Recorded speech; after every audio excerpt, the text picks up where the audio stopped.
Hi friends, welcome back to my channel. അപ്പോൾ ആദ്യം തന്നെ എൻ്റെ സൗണ്ടിൻ്റെ കാര്യം പറയാം കേട്ടോ. സൗണ്ടിന് കുറച്ച് ബുദ്ധിമുട്ടുണ്ട്, കോൾഡാണ്. ഇന്ന് മറീന ബീച്ചിൽ പോകാം കേട്ടോ. മറീന ബീച്ച് എന്ന് പറയുന്നത് തന്നെ വേൾഡിലെ സെക്കൻഡ് ലോങ്ങസ്റ്റ് ബീച്ചാണ്. അപ്പോൾ ഇവിടെ ചെന്നൈയിലുള്ളവർക്ക് ഇതൊന്നും പുതുമയായിരിക്കത്തില്ല. ഞാൻ എന്തായാലും കണ്ടിട്ടില്ല, അതുകൊണ്ട് നിങ്ങളെ കൂടെ കാണിക്കാമെന്ന് വിചാരിക്കുകയാണ്. അപ്പോൾ അതിനടുത്ത് തന്നെ ജയലളിത MGRൻ്റെയൊക്കെ സ്മാരകങ്ങളുണ്ട്. അപ്പോൾ അതൊക്കെ കാണാമെന്ന് വിചാരിക്കുന്നു. എന്തായാലും നമുക്ക് വീഡിയോയിലേക്ക് പോകാം. ഇപ്പം തന്നെ ഒരു 4:30 കഴിഞ്ഞിട്ടുണ്ട് കേട്ടോ. എന്തായാലും അവിടെ ചെല്ലുമ്പോൾ ഒരു 6 മണിയാവും. അപ്പോൾ വീഡിയോയിലൊക്കെ എങ്ങനെ ആയിരിക്കും എന്നെനിക്കറിയില്ല. ബീച്ചിലൊക്കെ വരുമ്പോഴത്തേക്കും ഡാർക്ക് ആവുമെന്ന് തോന്നുന്നു. ഇപ്പം നമ്മൾ മെട്രോ കയറാനായിട്ട് പോവാണ്. മെട്രോ കയറിയിട്ട് സെൻട്രലിൽ ഇറങ്ങിയിട്ട് അവിടെ നിന്ന് വേണം ബീച്ചിലോട്ട് പോകാനായിട്ട്.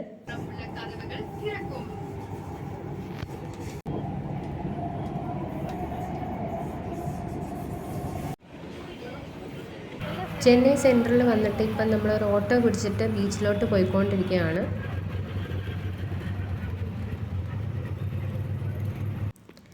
ഇപ്പം ഇവിടെ എത്തി കേട്ടോ. ഈ സമാധി സ്ഥലത്തിൻ്റെ ഓപ്പോസിറ്റ് സൈഡിലായിട്ടാണ് യൂണിവേഴ്സിറ്റി ഓഫ് മദ്രാസ് ഉള്ളത്. ഫസ്റ്റ് കരുണാനിധിയുടെ മെമ്മോറിയൽ നോക്കിയപ്പോഴേക്കും അവിടെ പുതുതായിട്ട് പണിയുന്നേ ഉള്ളൂ കേട്ടോ. വേറൊരു സ്ഥലത്തോട്ട് പണിയായിരുന്നു, അതുകൊണ്ട് കാണാൻ പറ്റിയില്ല. ഇപ്പം ഇതിനടുത്തായിട്ട് തന്നെ നെപ്പിയർ ബ്രിഡ്ജ് എന്ന് പറഞ്ഞിട്ടൊരു ബ്രിഡ്ജുണ്ട് കേട്ടോ. അപ്പം അത് കാണാനായിട്ട് അങ്ങോട്ട് പോകുമായിരുന്നു. അപ്പം നൈറ്റാണ് അത് കൂടുതൽ ഭംഗി, ലൈറ്റ്സൊക്കെ ഇട്ടിട്ട് നല്ല രസമാണ് കാണാനായിട്ട്. അപ്പം നഗരത്തിൻ്റെ ചരിത്രപരമായിട്ടുള്ള നിർമ്മിതികളിൽ ഒന്നാണ് കേട്ടോ ഇതെന്ന് പറയുന്നത്.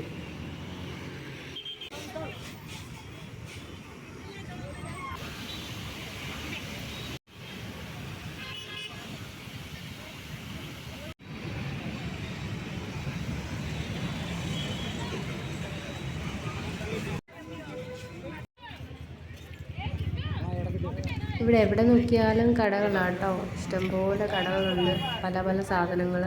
അമ്മമാരൊക്കെ ഇങ്ങനെ ഒരുപാട് പഴങ്ങളും സാധനങ്ങളും ഒക്കെ വിൽക്കാനിരിപ്പുണ്ട്. നമ്മളിപ്പം പോയിക്കൊണ്ടിരിക്കുന്നത് MGRൻ്റെയും ജയലളിതയുടെയും സമാധി സ്ഥലത്തോട്ടാണ്. ആ എൻട്രി ലെവൽ തന്നെ കാണാൻ നല്ല ഭംഗിയാണ് കേട്ടോ. ഇതുപോലെ കുതിരയൊക്കെ ആയിട്ട്.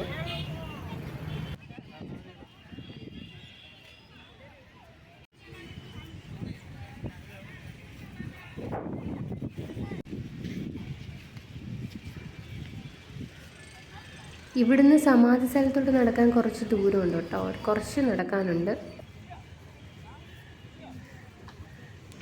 പിന്നെ സ്റ്റാർട്ടിങ് തന്നെ MGRൻ്റെയും ജയലളിതയുടെയും ഇങ്ങനെ ഡേറ്റ് ഓഫ് ബർത്തും ഡെത്ത് ഡേറ്റും കൂടെ ഇത് വെച്ചിട്ടുണ്ട്.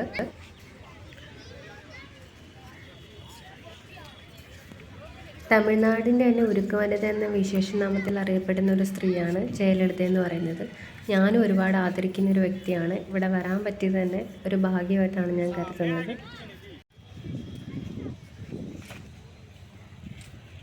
ഇതിൻ്റെ ആർക്കിടെക്ചറൊക്കെ വന്നിട്ട് നല്ല ഭംഗിയായിട്ടുണ്ട് കേട്ടോ. ഒരുപാട് കഷ്ടപ്പെട്ടിട്ടുണ്ട് ഇതൊക്കെ ചെയ്യാനായിട്ട്. നല്ല വ്യൂ ആണ് കാണാനായിട്ട്.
അപ്പം ഞങ്ങൾ അതെല്ലാം കണ്ടിട്ട് ഇറങ്ങി ഇനി നേരെ ബീച്ചിലേക്ക് പോവാണ്.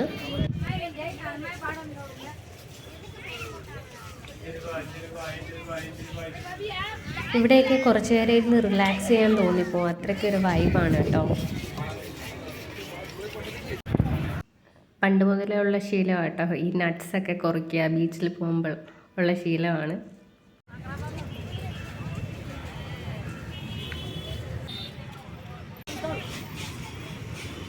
ഒരുപാട് നടക്കാനുണ്ടെന്നാണ് കേട്ടത്. ശബരിമലയെ പോലും ഇത്രയും ദൂരം നടക്കാനുള്ളത് തോന്നുന്നില്ല, അത്രയ്ക്ക് ദൂരമാണ് ഉള്ളതെന്നാണ് തോന്നുന്നത്.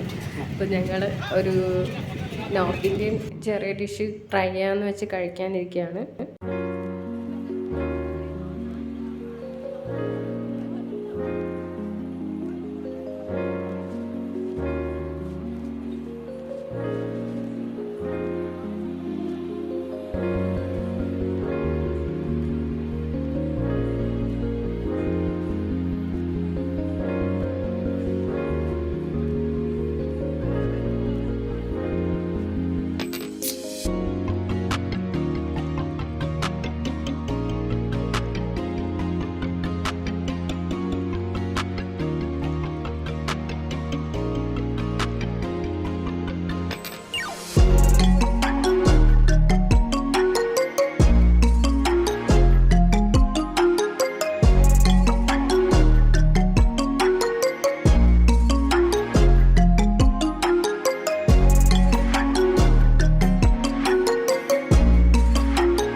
ഇവിടെ കുറേ ദൂരമുണ്ട് കേട്ടോ, കടലിലോട്ട് പോകാനായിട്ട് ഒരുപാട് ദൂരം നടക്കണം.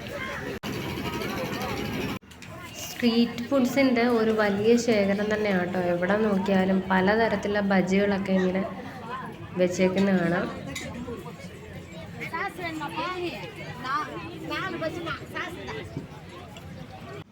പിന്നെ പലതരത്തിലുള്ള മീനുകൾ ഇങ്ങനെ ഫ്രൈ ചെയ്ത് കൊടുക്കുന്ന ഒരുപാട് കടകളുണ്ട്.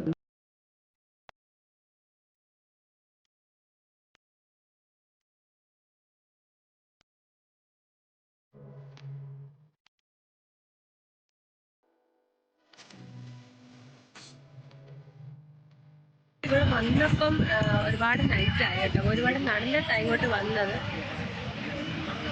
ഇവിടെ മൊത്തം കടകളാട്ടോ, ഈ സൈഡ് മൊത്തം. ഞങ്ങൾ പൊട്ടറ്റോടെ ചിപ്സ് തിന്നാനിരിക്കുകയാണ്.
ഞങ്ങളിപ്പോൾ ഒരു സ്ഥലത്ത് പോയി ഐസ്ക്രീം കഴിക്കാനിരിക്കുകയാണ്.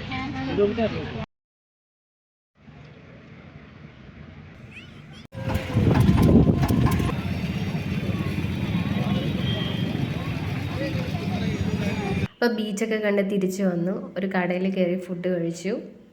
ഇനി മെട്രോ കയറിയിട്ട് വേണം തിരിച്ചു പോകാനായിട്ട്. അപ്പോൾ ഇന്നത്തെ വീഡിയോ ഇത്രേ ഉള്ളൂ. നിങ്ങൾക്ക് ഇഷ്ടമെങ്കിൽ ലൈക്ക് ചെയ്യുക, ഷെയർ ചെയ്യുക, സബ്സ്ക്രൈബ് ചെയ്യുക. അടുത്ത വീഡിയോ കാണുന്നവരേക്കും ബൈ.